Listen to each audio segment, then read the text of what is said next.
Hello bachcho, let's read the question. The question is a Young's double slit interference experiment with slit S1 and S2 is immersed in water, which refractive index is 4/3 as shown in the figure.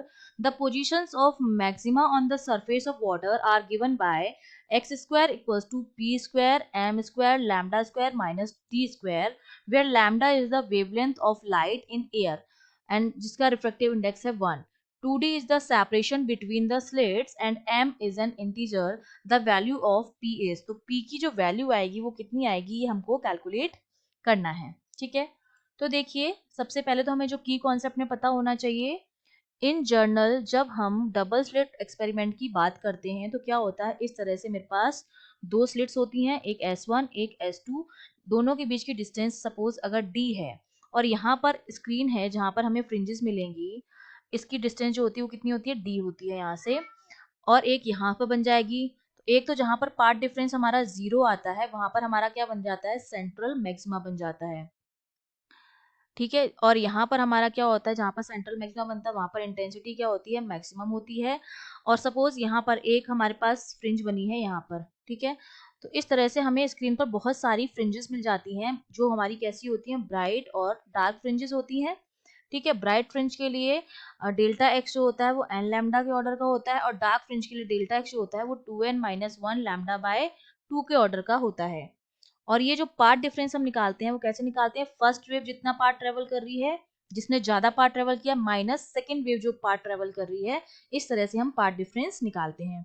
ठीक है, तो अब देखिए ये हमें दे रखा है, तो यहां से एक वेव जाएगी इस पॉइंट तक, ये तो एयर में जा रही है वेव जिसका म्यू जो है वो 1 के बराबर है, और इसका जो म्यू है वो 4/3 के बराबर है. दूसरी वेव इधर जा रही है. तो अब हम जानते हैं कि म्यू की वैल्यू वाटर में कितनी है, ज्यादा है एयर के कंपेयर में, 1 पॉइंट समथिंग है. तो जब म्यू जो होता है मेरा ज्यादा होता है, म्यू वाटर मेरा जो है वो म्यू एयर से क्या है, ज्यादा है, तो वेलोसिटी जो होगी वाटर में वो कम होगी कंपेयर टू एयर. ठीक है, वेलोसिटी जो होगी वो हमारी कम हो जाएगी. तो इसको ज्यादा पाथ ट्रेवल करना पड़ेगा, म्यू टाइम्स पाथ इसको ज्यादा ट्रेवल करना पड़ेगा, क्योंकि इसकी वेलोसिटी जो है वो एयर के कंपैरिजन में क्या हो गई है, कम हो गई है. तो सपोज इसको मैं बोल देती हूँ ये x1 इसने ट्रेवल किया है और इसने हमारा सपोज x2 ट्रेवल किया है. तो सबसे पहले तो मैं इस x1 और x2 की वैल्यू निकाल दूं. इनके बीच की जो डिस्टेंस है ये वाला अगर मैं ले लूं राइट एंगल, ठीक है, तो पाइथागोरस थ्योरम से जो x1 मेरा आ जाएगा वो कितना आ जाएगा, root of x square plus d square, इतना आ जाएगा. और जब मैं x2 की बात करूं तो x2 में क्या हो जाएगा, म्यू टाइम्स बढ़ जाएगी हमारी डिस्टेंस, तो म्यू ऑफ वाटर, और यहां पर मेरा हो जाएगा x square plus d square, क्योंकि इसके लिए भी ये डिस्टेंस कितनी है, अगर ये वाला राइट एंगल ट्रायंगल है तो ये डी है ये वाली, और ये वाली x है, तो इसके लिए x1 भी निकाल दिया मैंने और x2 भी निकाल दिया है. अब अगर मैं पार्ट डिफरेंस निकालूं डेल्टा x, वो मेरे पास कितना आएगा, इसका म्यू जो है म्यू ऑफ एयर टाइम्स हो जाएगा. तो देखिए ये मेरे पास ज्यादा आएगा, मैंने अभी बताया है कि इसकी वेलोसिटी जो है वो कम हो गई, तो ये जो डिस्टेंस ट्रेवल करेगी, डिस्टेंस जो होगी वाटर में वो ज्यादा होगी compare to the distance in air.